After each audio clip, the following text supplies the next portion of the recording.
வெறும் 3 பொருட்கள்ல ரொம்ப ரொம்ப சுவையான நம்ம எல்லோருக்கும் ரொம்ப பிடிச்ச ப்ரௌனி எப்படி ரொம்ப சுலபமா செய்யறதுன்னா இந்த வீடியோல பார்க்க போறோம். Welcome to Pappa's kitchen. இப்போ முதல்ல நம்ம ப்ரௌனி செய்யக்கூடிய கேக் டின்ல பட்டர் பேப்பர் வச்சு ஆயில் அல்லது பட்டர் முழுவதும் அப்ளை பண்ணி எடுத்துக்கங்க. இப்போ ரெடியா இருக்கு. அடுத்த ஸ்டெப், நான் சரியா 5 டேபிள் ஸ்பூன் மைதா மாவு எடுக்கிறேன். உங்களுக்காகவே நான் டேபிள் ஸ்பூன்லேயே மெஷர் பண்ணி காட்டுறேன். இது மெஷரிங் கப்பில் பார்த்தீங்க அப்படின்னா அரை கப் மெஷரிங் கப்பில் கொஞ்சம் குறைவாக இருக்குது. ஸோ 5 டேபிள் ஸ்பூன் மைதா மாவு இப்போ ரெடியாக இருக்குது.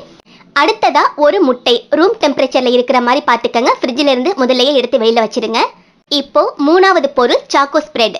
நான் இன்னைக்கு டிசானோடைய சாக்கோ ஸ்ப்ரெட் வித் ஹேசல்நட் தான் எடுத்திருக்கேன். டிசானால நார்மலான choco spread, hazelnut choco spread and almond பாதாம்ல செய்யக்கூடிய சாக்கோ ஸ்ப்ரெட் எல்லாமே இருக்கு. எது வேணாலும் பயன்படுத்திக்கலாம். நான் இன்னைக்கு இதுதான் எடுத்திருக்கேன். இப்போ ஒரு பவுல்ல நம்ம சாக்கோ ஸ்ப்ரெட்டை அப்படியே உள்ள சேர்த்துடலாம். இந்த பாட்டில் சரியா 175 கிராம். நான் இதை அப்படியே சேர்க்கிறேன். 175 கிராம்ல இருந்து 200 கிராம் வரைக்கும் நீங்க தாராளமா சேர்த்துக்கலாம். இப்போ இந்த பாட்டில்ல உள்ள எல்லா சாக்கோ ஸ்ப்ரெட்டையும் நான் ஒரு பவுல்ல சேர்த்தாச்சு. இப்போ ஒரு முட்டை எடுத்திருந்தோம் இல்லையா, அதை உள்ள சேர்த்துடலாம். கூடவே 5 டேபிள் ஸ்பூன் மைதா எடுத்திருந்தோம்ல, அதையும் இப்போ சேர்த்துடுறேன்.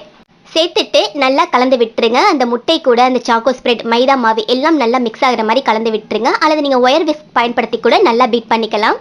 கேக் செய்யறதுக்கு மாவு ப்ரிப்பேர் பண்ணுவோம் இல்லை, அந்த அளவுக்கு இலகலாக இருக்காது. இந்த ப்ரௌனிக்கு இந்த மாதிரி கொஞ்சம் டைட்டாக இந்த மாதிரி பதத்தில் தான் இருக்கணும். இப்போ எல்லாமே ரொம்ப சூப்பராக கலந்து வந்தாச்சு. இப்போ நம்ம ரெடி பண்ணி வச்சிருக்க பிரெட் டின்ல நம்ம ப்ரௌனி மிக்ஸை உள்ளே சேர்த்துடலாம். பாருங்க, இந்த மாதிரி பதத்தில் தான் இருக்குது. சேர்த்துட்டு எல்லா பக்கமும் ஈவனாக இருக்கிற மாதிரி பரத்தி விட்டுருங்க. இப்போ ரெடியாக இருக்குது. இப்போ அடுத்ததாக 10 நிமிஷம் ப்ரீஹீட் பண்ண அவனில் உள்ளே வச்சிடலாம். வச்சுட்டு சரியாக 180 டிகிரியில் 20 நிமிஷம் நல்லா பேக் பண்ணி எடுத்துக்கலாம். இதையே நீங்கள் ப்ரெஷர் குக்கர்லேயும் செய்யலாம். நம்ம ஏற்கனவே நிறைய கேக் ரெசிபி ப்ரெஷர் குக்கரில் அப்லோட் பண்ணியிருக்கோம். ஸோ அது மாதிரி கூட நீங்கள் ட்ரை பண்ணலாம். இப்போ சரியாக 20 நிமிஷத்துக்கு பிறகு பார்க்குறேன். ஆஃப் பண்ணிவிட்டு இதை வெளியில் எடுத்துடலாம். ரொம்ப சூப்பராக செட் ஆயிடுச்சு. இப்போ இது நல்லா ஆறி வந்த பிறகு தனியாக எடுக்கலாம். அப்போ தான் ஒட்டாமல் வரும். இதை பாருங்க, ரொம்ப சூப்பராக நம்ம ப்ரௌனி ரெடி ஆயிடுச்சு.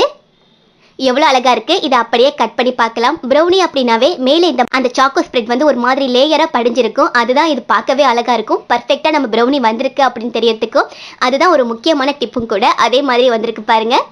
இப்போ உங்களுக்கு பிடிச்ச மாதிரி ஷேப்பில் கட் பண்ணிவிட்டு சர்வ் பண்ணுங்கள். ப்ரௌனி எப்போதுமே இந்த மாதிரி ஸ்கொயர் ஷேப்பில் கட் பண்ணி சர்வ் பண்ணால் ரொம்ப சூப்பராக இருக்கும். அவ்வளோதான், நம்மளோட சூப்பரான ஈஸி ப்ரௌனி ரெசிபி. ரொம்ப ரொம்ப சுலபமாக வெறும் 3 பொருட்களை செஞ்சுட்டோம்.